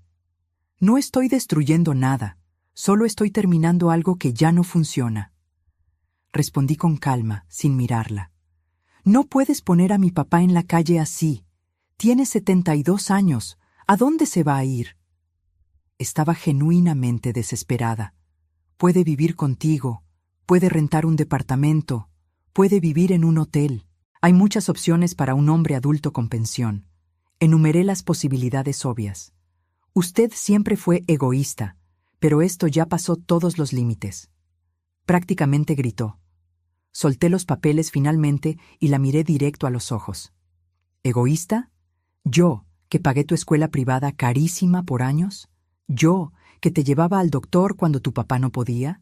¿Yo, que te cuidé desde los 8 años como si fueras mi hija? ¿Yo soy la egoísta? Cada pregunta salía más fuerte, más firme. Se puso roja, pero no de vergüenza, todavía de coraje. Usted hizo todo eso porque quiso. Nadie se lo pidió. Me lo echó en cara. Tienes razón en eso. Nadie me lo pidió explícitamente, pero todos lo aceptaron felices. Todos se beneficiaron. Y ahora que finalmente estoy haciendo algo por mí, ¿ahora resulta que soy la villana? Mi voz subió por primera vez. Se va a arrepentir de todo esto. Se va a quedar sola y abandonada. Predijo con maldad. Mejor sola y en paz que acompañada e invisible. Respondí y volví a mis papeles, dando la plática por terminada. Se quedó ahí parada unos segundos, esperando que me echara para atrás, que le pidiera perdón, que me doblara como siempre. Cuando vio que no iba a pasar, agarró su bolsa y salió azotando la puerta violentamente. Oí que su coche arrancaba quemando llanta. Mis manos temblaban un poco sujetando los papeles viejos. Pero era un temblor de adrenalina, no de miedo o arrepentimiento. Las semanas siguientes fueron extrañamente prácticas y sin dramas excesivos. Él se mudó a casa de su hija después de solo un mes, al no aguantar la tensión de vivir en la misma casa que yo. Mejor así, la transición fue más fácil para los dos. Yo seguí trabajando mis últimas semanas en el despacho, cumpliendo con el aviso de 30 días en el que insistí, aunque Sandra me dijera que no era necesario.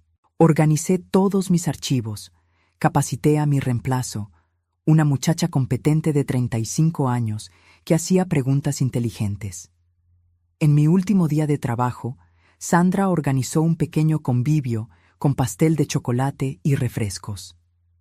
Todos mis compañeros me dieron un regalo colectivo, una maleta de viaje nueva, más grande y mejor que la vieja, con ruedas que giraban suave y compartimentos organizados. Para el próximo viaje, doña Julia, dijo Sandra entregándomela con los ojos llorosos. Casi lloré yo también, pero contuve las lágrimas con esfuerzo. Agradecí a cada persona individualmente, guardé las tarjetas con mensajes cariñosos y prometí seguir en contacto, aún sabiendo que probablemente no lo haría con la mayoría. El divorcio salió sorprendentemente rápido, apenas 3 meses después de meter los papeles. Él no impugnó a pesar de amenazar 1000 veces. El abogado me explicó que probablemente le aconsejaron legalmente que no tenía un caso lo suficientemente fuerte para ganar. El día que firmé los papeles finales en el juzgado, salí de ahí y me senté en una banca de un parque público cercano. Miré mi mano izquierda, el anillo de oro que usé durante 40 años enteros. Me lo quité despacio, sintiendo una leve resistencia porque había estado tanto tiempo ahí que la piel se había hundido. Guardé el anillo en una cajita pequeña dentro de mi bolsa. No lo tiré, no lo vendí, solo lo guardé. Era parte de mi historia, no necesitaba borrarla por completo. Sentí el dedo extraño, más ligero, desnudo, libre. Compré una paleta de limón en un carrito que pasó tocando una musiquita irritante y caminé por el parque sin rumbo. Había niños jugando en los columpios, parejas jóvenes dándose mimos en las bancas, ancianos alimentando palomas a pesar de los letreros que lo prohibían. La vida seguía normalmente. Y yo también seguía, solo que ahora libre de viejas ataduras. Por la noche, sentada sola en mi nuevo departamento que renté cerca del centro, Miré a mi alrededor el espacio pequeño, pero completamente mío. Solo 2 recámaras, sala y cocina integradas, un baño sencillo. Nada lujoso, nada impresionante, pero mío. Pagado con mi dinero, elegido según mis gustos, organizado a mi manera. Había vendido la casa grande rápidamente. Una pareja joven con 2 niños pequeños quedó encantada y me pagó al contado un valor justo. Dividí el dinero mitad y mitad con él, a pesar de no tener la obligación legal. Me pareció lo justo, considerando los 40 años juntos, aunque fueran infelices. Con mi mitad compré algunos muebles nuevos sencillos, pagué 6 meses de renta por adelantado y guardé el resto en una cuenta de ahorros conservadora. No era rica, pero tenía la tranquilidad financiera suficiente para vivir modestamente por unos años. Abrí la laptop vieja y empecé a investigar nuevos viajes. Asia me interesaba, o tal vez Sudamérica, conocer los países vecinos que nunca visité. Había tanto mundo todavía por ver, tanto tiempo aún por aprovechar si mi salud cooperaba. El celular sonó interrumpiendo mi concentración. Un número desconocido. Contesté con curiosidad. «¿Hola, doña Julia?» Una voz femenina, joven y alegre. «Sí, ¿con quién hablo?», pregunté educada. «Hablo de la agencia Mundo Exterior, especializada en turismo para la tercera edad.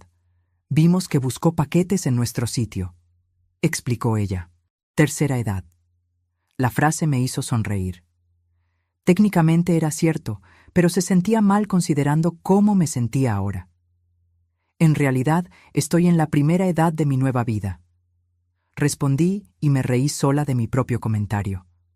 La muchacha del otro lado se rió también, genuinamente. «Qué bonito eso, doña Julia. Me encantó. ¿Puedo mandarle algunos itinerarios interesantes por correo?», ofreció. «Por favor, entre más lejos mejor. Quiero conocer todo lo que pueda mientras tenga salud», pedí entusiasmada. Colgué sonriendo y volví a mi investigación. Tailandia parecía increíble, Vietnam también, Camboya con sus templos antiguos. Miré mi reflejo en la ventana oscura. Vi a una mujer de 68 años con el cabello completamente blanco que dejé de teñir, arrugas profundas alrededor de los ojos que me gané de tanto sonreír recientemente, un cuerpo cansado pero todavía funcional. Pero también vi algo nuevo que no estaba ahí hace 6 meses. Un brillo en la mirada, una sonrisa de verdad, una postura más derecha, más segura. Vi a la libertad personificada. Isabela, mi nieta, empezó a visitarme con regularidad después de que el divorcio terminó. Cada semana aparecía con alguna excusa: traerme un pastel que hizo, pedirme ayuda con sus impuestos o simplemente platicar. Me di cuenta de que buscaba mi compañía genuinamente ahora, no por obligación familiar. Nos sentábamos en el pequeño balcón del departamento tomando té o café, platicando de todo. Me contaba de la escuela, de su nuevo novio que conoció en terapia, de sus planes de estudiar psicología. «Abuela, te admiro muchísimo, ¿sabías?», dijo una tarde de sábado lluvioso. «¿Por qué, hija?», pregunté curiosa.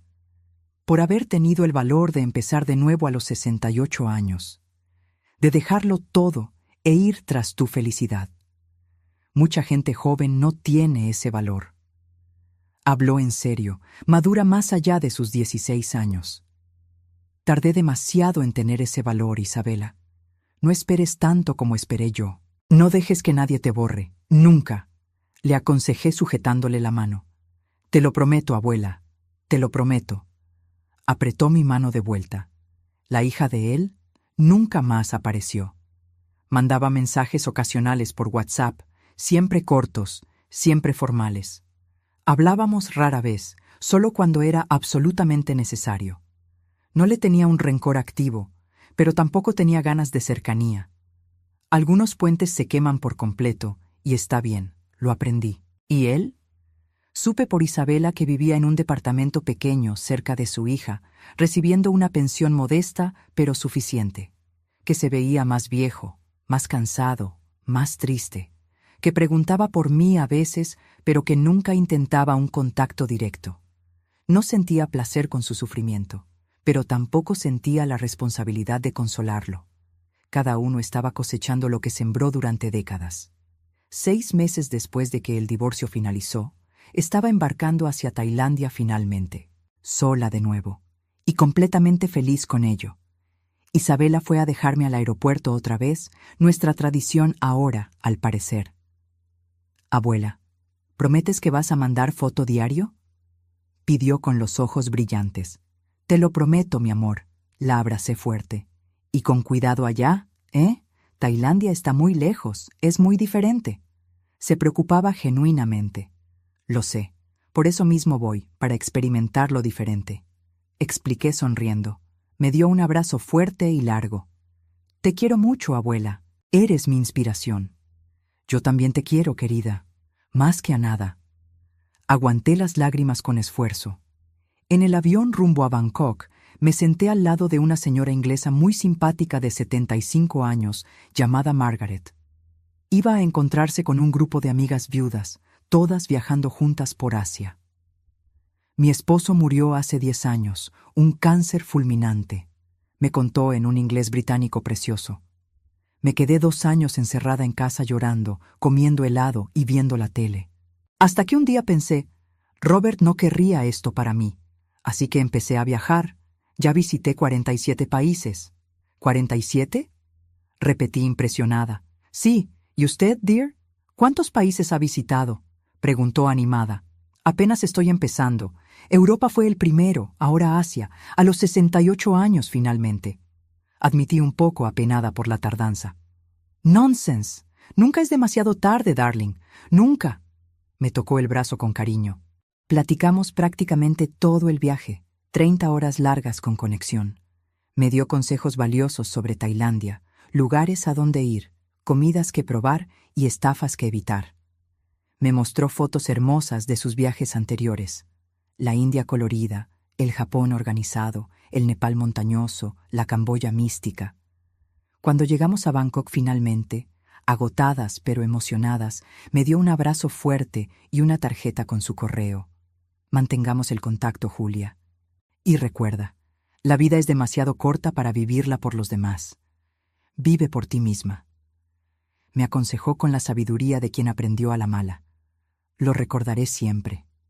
«Gracias, Margaret». La abracé de vuelta. Pasé 3 semanas increíbles en Tailandia.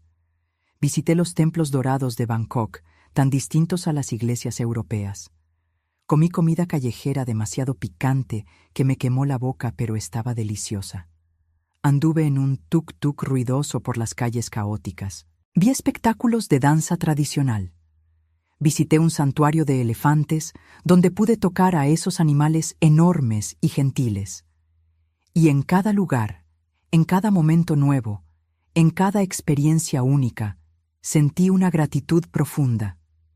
Gratitud por haber tenido finalmente el valor de salir de la vida que me asfixiaba, de empezar de nuevo aunque pareciera demasiado tarde, de elegirme por primera vez en 68 años de existencia. Cuando volví de Tailandia casi un mes después, bronceada por el sol tropical y con la maleta llena de recuerditos baratos, encontré un mensaje inesperado de él esperando. El primer mensaje directo en más de 6 meses. «¿Podemos vernos para hablar? Sin peleas, solo una plática civilizada». Pensé seriamente en ignorarlo por completo, pero después de reflexionar unos días, decidí aceptar. No por esperanza de reconciliación, ni por nostalgia, sino por un cierre final que tal vez ambos necesitábamos.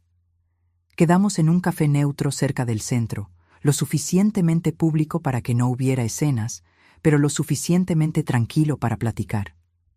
Llegué puntual. Él ya estaba esperando en una mesa al fondo. Se veía visiblemente más viejo, mucho más. El cabello completamente blanco ahora, más flaco, con una postura de derrota encorvada. Se levantó cuando me vio llegar, un gesto de educación a la antigua. «Gracias por aceptar venir, Julia», dijo bajo después de que me senté. «¿De qué querías hablar?». Fui directo al grano, sin rodeos. Movió su café frente a él sin beberlo, nervioso, buscando las palabras adecuadas. «Yo quería decirte que tenías razón», En todo. Empezó finalmente, con voz pesada. Esperé en silencio a que continuara. Te borré durante todos estos años. Nunca te puse en primer lugar. Siempre pensé que estarías ahí, siempre disponible, siempre comprensiva. Te di por sentada. Admitió mirando a la mesa, avergonzado. ¿Y ahora? ¿A qué viene el cambio de parecer? Pregunté escéptica. Porque te extraño. Porque la casa de mi hija siempre es un caos, llena de gente gritando, sin paz. Porque duermo mal cada noche. Porque finalmente entendí lo que perdí. Fue honesto, al menos. No me extrañas a mí específicamente. Extrañas la comodidad que yo te daba. Extrañas la casa organizada, la comida lista, la vida arreglada, no a mí como persona. Lo corregí con calma. Abrió la boca para protestar, pero la cerró sin hablar. Sabía que era verdad. Julia, ¿no podríamos intentarlo de nuevo? ¿Empezar de cero? Te prometo que esta vez sería distinto. Intentó su último recurso, prácticamente suplicando. Lo miré con compasión, pero sin ninguna gana de volver atrás. No, no podemos. Tú no cambiarías de verdad. Podrías intentarlo por semanas, tal vez meses. Pero eventualmente volverías a tus viejos patrones porque así eres tú. Y yo también cambié demasiado para volver al papel de antes. Expliqué gentil pero firme. ¿Entonces es definitivo? ¿40 años tirados a la basura por completo? Su voz se quebró. No se tiraron a la basura, se vivieron. Algunos momentos fueron buenos, otros malos, la mayoría mediocres, pero ahora terminó. Y está bien que termine. No todo tiene que durar para siempre para que haya valido la pena. Filosofé honestamente. Nos quedamos sentados en un silencio incómodo unos minutos. Yo tomaba mi café tranquilamente. Él movía el suyo sin beberlo. Espero que seas feliz, Julia, de verdad, dijo finalmente, pareciendo sincero. Ya lo soy. Por primera vez en décadas ya soy feliz genuinamente. Respondí con una sonrisa suave. Y perdóname, por todo, por haberte borrado, por haberte hecho invisible. Te merecías mucho más. Pidió perdón finalmente, quizá demasiado tarde, pero con sinceridad. Perdón aceptado. Y te deseo felicidad también. Espero que encuentres paz, respondí honesta. Nos despedimos en la puerta del café, sin abrazos, solo un apretón de manos formal. Y fue suficiente. No necesitábamos una despedida dramática y llorosa, solo el reconocimiento mutuo de que ese capítulo se había cerrado definitivamente. Lo vi caminar despacio hasta su coche viejo estacionado en la calle. No sentí una tristeza profunda, no sentí arrepentimiento. Sentí solo una aceptación tranquila de que algunos ciclos terminan y eso está bien. Ahora, si te gustó esta historia, pícale a suscribirte y dime en los comentarios, ¿qué parte te dejó con la boca abierta? Ah, y no olvides volverte miembro para tener acceso a videos exclusivos que no subo aquí. Te espero allá.